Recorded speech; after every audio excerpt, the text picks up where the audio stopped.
Iguodala to Curry, back to Iguodala, up for the layup. Oh, blocked by James.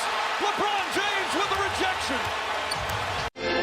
Alec Burks guarding him from the start. Wiggins again. Here's Curry for the record. It's good.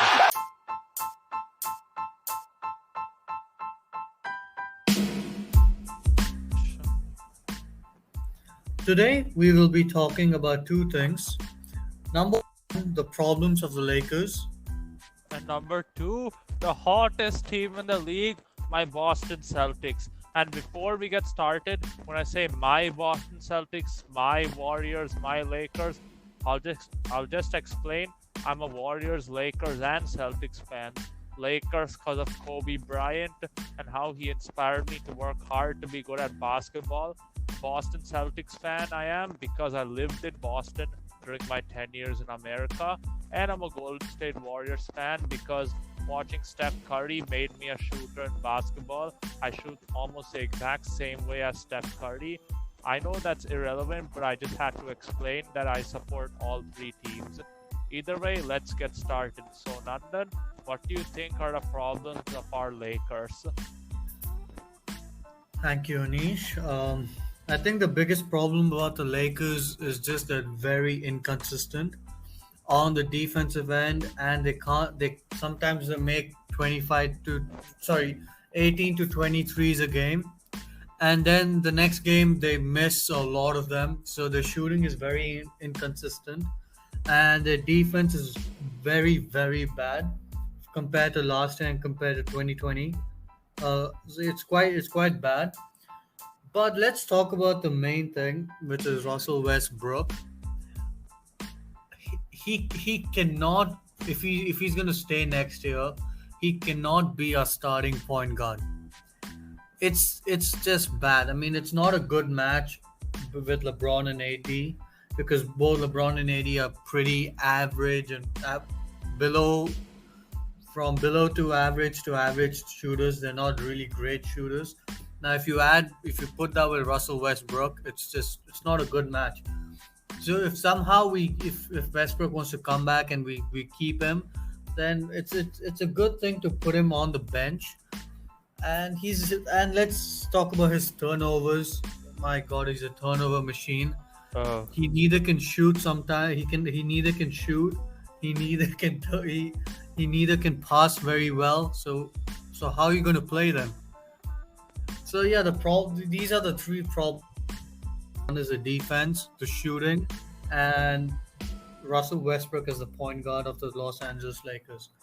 What are your thoughts?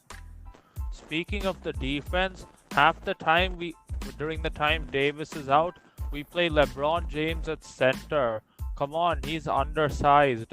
Even if LeBron James can guard Porzingis like he did today, they can run pick and rolls and switch Westbrook or Bradley against Porzingis, and Porzingis is like 1 foot taller than them. He can just score in the paint in his sleep. Yeah, I mean, you saw today's game, right? Kristaps Porzingis was absolutely unstoppable. I swear to God. There was no stopping him. I mean, he could just shoot he can just raise his hands from the free throw line and just bank it in or just get a spot on shot. And there's nothing. And today's loss, right? I blame on Frank Vogel for not putting in Dwight Howard. Why wasn't Howard in there? Even I was wondering, why the hell wasn't Dwight Howard in? And then one more thing. Anthony Davis, you did bring him up, but then after our championship season, he's become unreliable. It's like he can't even finish a regular season. Man will play like maybe 5 games and then he'll get injured. And then we know Russell Westbrook, he's not able to finish layups right now, but he's not as athletic as he was before. Even Magic Johnson said it. Russell Westbrook came so that our pace can be great. But then instead we're getting bullied in transition. And one more thing, Carmelo Anthony, you're a Hall of Famer, first ballot.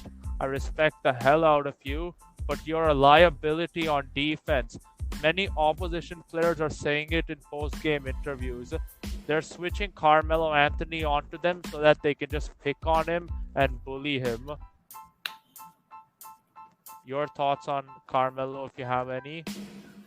I mean, I hope Melo returns next year. I know he's a defensive liability, but not to mention he's at least top three best shooters in our team right now, and arguably he's top five, or I say he's top three best shooters in California State. Oh my So God. I hope Melo returns next season to the Lakers. Yeah, I mean, I was quite disappointed after seeing the game today. I mean, LeBron reached second, beat Karl Malone today in points scored all time. Positive note. That's one positive thing about today. And even Westbrook had a good game. He was 8 of 12 from the field. Russell Westbrook was 8 of 12. Can you believe that? Yeah.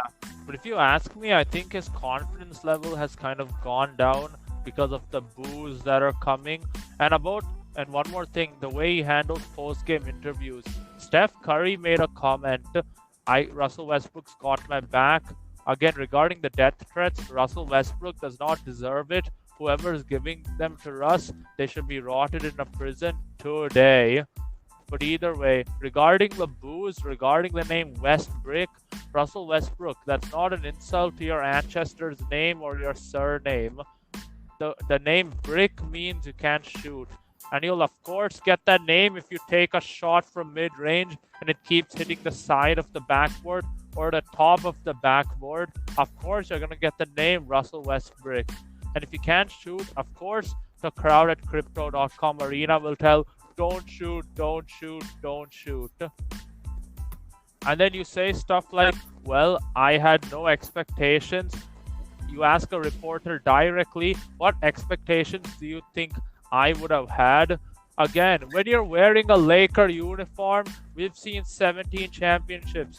It's Hollywood. All eyes are going to be on you. There are expectations that come with wearing that uniform.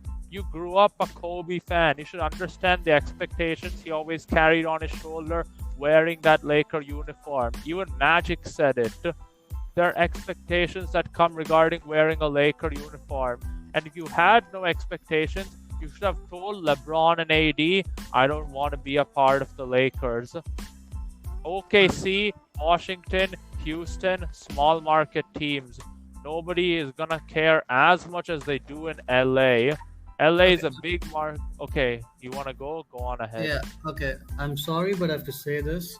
Russell Westbrook is an arrogant player.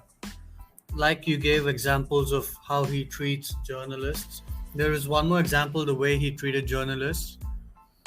So the one person from the media team, they ask him like, what do you say about your shooting numbers? He says everyone misses shots, even I can miss some. Westbrook, come on, bro, don't say stuff like that. Okay. Anyways, let's get. I have one more, and there was one example where he told, "Listen, I understand people want me to get 25, 15, and 15 every game, and that's not tough, bro. Russ, we don't care about your triple doubles. Again, you're a first ballot Hall of Famer because you are the all-time leader in triple doubles. He's a slam dunk first ballot Hall of Famer. Yep, but either way, in Hollywood, in LA, we've seen 17 championships. You think we care about your individual stats? You think we care about your triple doubles? No, we want championships. You should play in such a way the team can win a ring. And you haven't held up your end of the bargain. You should understand that. Nobody cares about 25, 15, and 15. Like, no joke. Nobody cares. Okay, so Anish, the next thing we'll be talking about today is your Boston Celtics being the hottest team in the NBA right now. Yes. It's about damn time. It's So about damn time. So what are your thoughts about it, Anish? I'll make the first point. Ime Udoka. In the beginning of the year, I thought it was stupid that we moved Brad Stevens to front office and we made you our coach. But man, you've turned our season around. Man, Jason Tatum, we always knew this man was great, but he's becoming more mature. more of a vocal leader now, and we know what what magic this man can do on the court. And of course, Jaylen Brown as his co-star, man, that's great. And Jason Tatum, even in Team USA, this man was like a what you call like primary perimeter defender, and he's doing that in Boston right now. And we know Marcus Smart. Marcus Smart's middle name should be Marcus Hustle Smart. This man, if you ask me, is the best perimeter defender in the game today. This man reminds me of Dennis Rodman, how he used to hustle. Marcus Smart will do whatever it takes. He'll bleed for Boston. He'll do whatever it takes to win for us. And then Robert Williams III. He's averaging 2.2 blocks per game. Man, we got rim protection. And our bench has improved. Before, our biggest weakness was our bench. Now, look at it. We got Derek White. We got Grant Williams. We got Daniel Tice. We got him back. Man can hit contested threes. Everyone's holding up their end of the bargain. I like what I'm seeing. Since January, we are like 21-4 or 21-8 or 23-8, something like that. We're the hottest team in the league. Best defense since Jan. If you look at defensive rating and defensive efficiency right now, my Boston Celtics are number one. When we highlighted the Lakers earlier, the pace the Celtics are going, the future Tatum and Brown have, I'm here to tell you, Boston's more likely to see banner number 18 in the rafters than LA. And you call us a village. Well, right now, we're ahead of your Chicago Bulls. The Chicago Bulls are 0-14 against championship contenders. And then if we play defense like this, and we can shoot like this, and we know Milwaukee has inconsistent stars, and then Miami. Oh, okay, Miami is a tough series for us. We lost against Miami them will before. be an easy series for you. Again, they have Jimmy Butler, Bam Adebayo. Well, bro, Milwaukee has champions, okay? They know how to win games. FYI, they lost PJ Tucker, one of their primary defenders on Kevin Durant and Devin Booker. Without him, who's going to defend Jason Tatum? Who's going to defend Jaylen Brown? And I'm making a hot take. Giannis fans, many I know, shout out to you all. Listen to this. Jason Tatum, in the clutch, I would trust Jason Tatum over Giannis Antetokounmpo any day. Any day. Any day. And then Jaylen Brown is more consistent than Chris Middleton and Drew Holiday. And Marcus Smart and Drew, if you compete in defense, who would I take? Marcus Smart. He hustles. It's like hustle for the muscle. Smart has more of that in him than Drew Holiday. And he's hitting the three consistently. The shooting that Boston has, we have a way better bench than Milwaukee right now.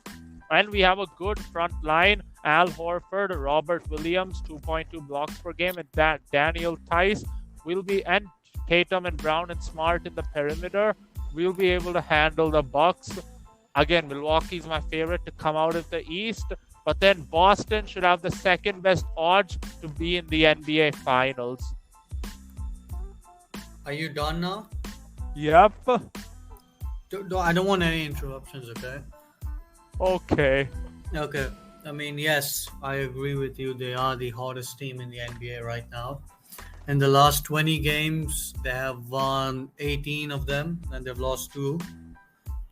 Sorry, in the last 20 games, they have won 17 games and lost 3. And most of the reason for that is Jason Tatum, who's averaging 28.4 points with 5 assists and 8 rebounds. But let's get to this, okay?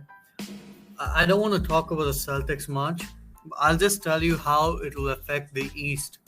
First of all, the Chicago Bulls are in so much trouble right now. Tell your Bulls fans. They have lost all the games against teams who are over 500. They have played 14 and they've lost all of them. So Yep. yeah, And looking at the seeding right now, the Celtics are fourth and the Bulls are fifth. So From that's a 9th in December to 4th right now. That's called fighting for a ring. So the potential first round matchup is between Boston and Chicago. And if that happens, I'm sorry, but I can't sit here and lie for my team. The Celtics are going to sweep the Bulls. I'm sorry I have to say this, especially to this man, but they will sweep the Bulls. Yep, I'm admitting it. So yeah, and if you're talking about championship contenders, they're not even making it to the Eastern Conference Finals. The Celtics might make it to the second round. Over there, they might face the Nets or the Heat or the Bucks. So yeah, they for sure they're making the second round. But oh my God! See our record against the Nets. Why not? But I don't think they're gonna make it over the second round. Fine. I predict second we're round losing in exit, the same like conference the Warriors. finals. I predict we're losing in the conference finals to the Bucks, but then I won't be surprised if they win. You know, my heart and soul is, of course, with Boston. And in fact, now, thank God, two of my teams are contending for a ring. I got scared. One will be contending. Two will be in the play-in tournament. My Boston Celtics turned it around from 9th to 4th. I like that. We're going to see Boston Celtics. Okay, guys. Thank you guys very much for listening to our video. And please subscribe to our channel. Press the bell icon. And, of course, like and share. Yep, like and share. Bucks fans, don't get mad. But then it's just true that Tatum is in the clutch. I would trust Jason Tatum over Giannis Antetokounmpo. But whatever. And then the Lakers, deep trouble. Russ. Defense. LeBron, this is partly on you, sorry to say. You okay, Anish, anyways, thank you very much, guys. Yep, thank you very much. Like, share, subscribe. See you all in the next and video. Our Instagram handles will be in the comment box downstairs. Thank you. Yep. Like, share, subscribe. See this in YouTube. See this in Spotify. Have a great day ahead, you all. Thanks a lot.